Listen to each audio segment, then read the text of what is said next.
Game shows won't change much because they're cheap already. Take the ultimately random cosmic ordering what's in the box guessathon Deal or No Deal. That thing shoots several episodes in one day. Mr. Edmonds might change his shirt to confuse you, but otherwise no one's gone anywhere. In fact, you can even see the contestants visibly age over the course of the day.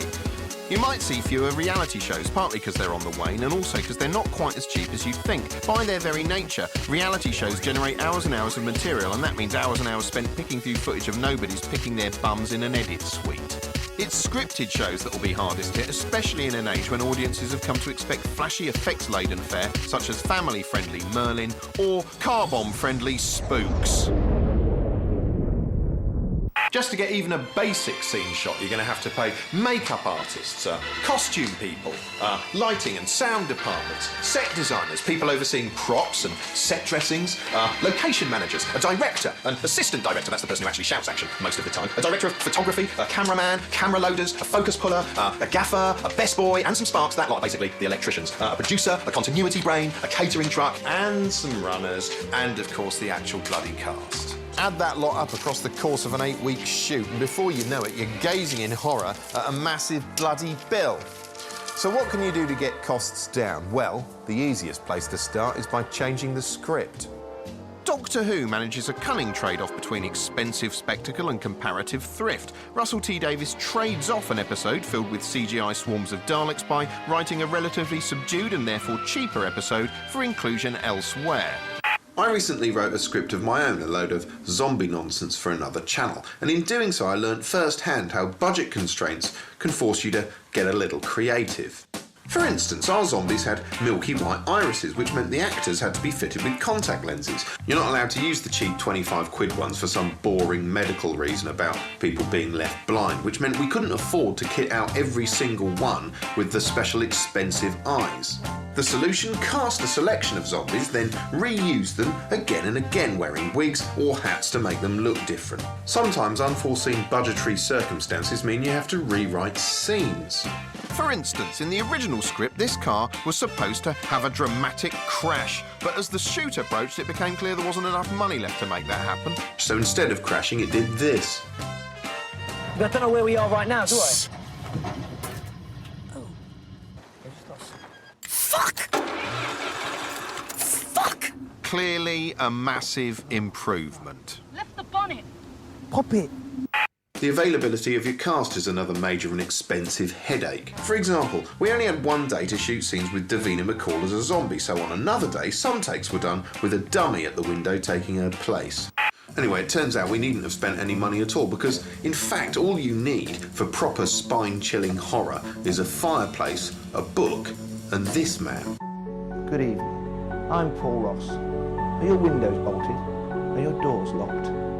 Let's hope so, because I'm about to open my big black book of horror. Yes, Paul Ross's Big Black Book of Horror is a terrifying journey into the unknown for Paul Ross. I repeat, Paul Ross, a name that from this point on will be synonymous with timeless horror fiction.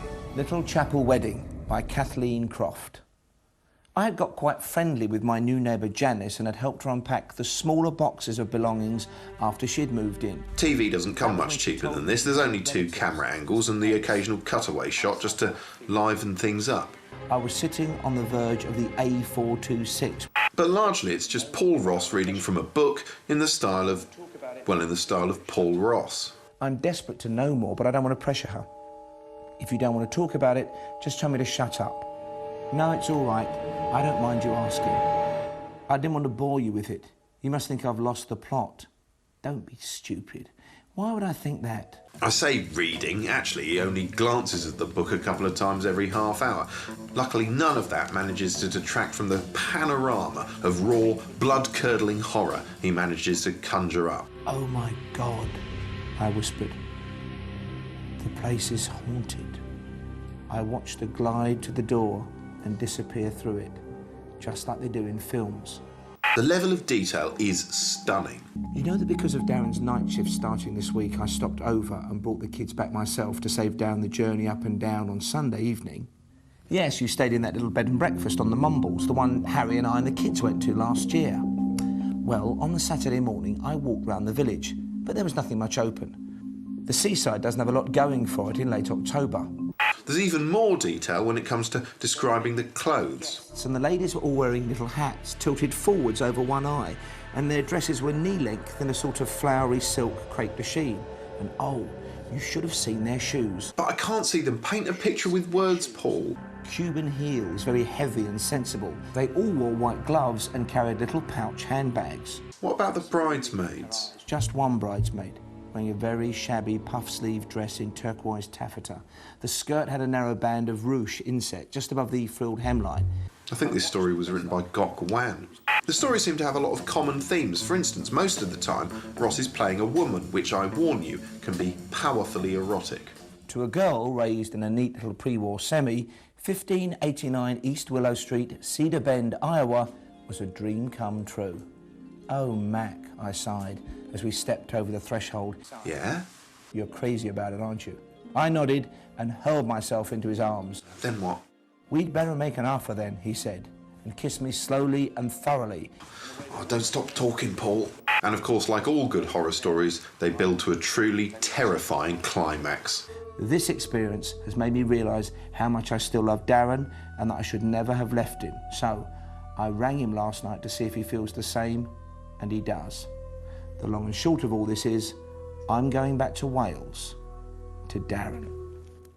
More from my big black book of horror after this. Anyway, God knows what they were thinking when they made this. I mean, seriously, who the hell's going to tune in just to watch some unattractive, increasingly paunchy and irrelevant TV presenter just sitting around on his own in his house, just talking and talking and talking?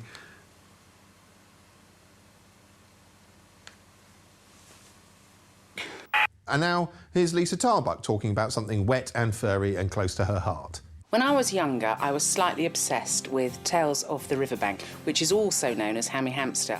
It's set on, funnily enough, a riverbank, and it's very idyllic, and it's a bit hobbity in that you've got, you know, Ratty or Hammy's... I don't actually, if you ever see Hammy's house. But you've got Ratty's house with a little dock outside for him to moor his boat, and invariably you go inside and you see them planning an adventure or about to get up to something. What is it? Oh, there's no time to explain now. Just forget about tea. We're going to GP's. I think the main thrust of Tales of the Riverbank, there is an educational bit underneath, and it's mainly Hammy's got to learn something. Are they building a gate? Or a fence? Or perhaps even a house? I think I am partial to the slightly careless scenes where they put the boys in, you know, plastic no-engine jeeps or remote control ones. How the hell they got them to stay in there? I mean, these days you wouldn't be able to do it. Of course you wouldn't, and some might say rightly so. But there's sometimes that they just catch you in a way that can make you laugh your head off. Hold on to your hat, Hammy.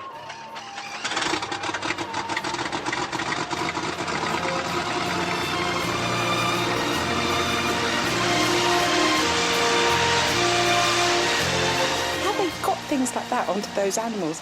I don't want to think about how they did it, but there's a particular shot of GP in a top hat on a sort of like a funny angle while he's being a photographer. That's just a little bit of magic.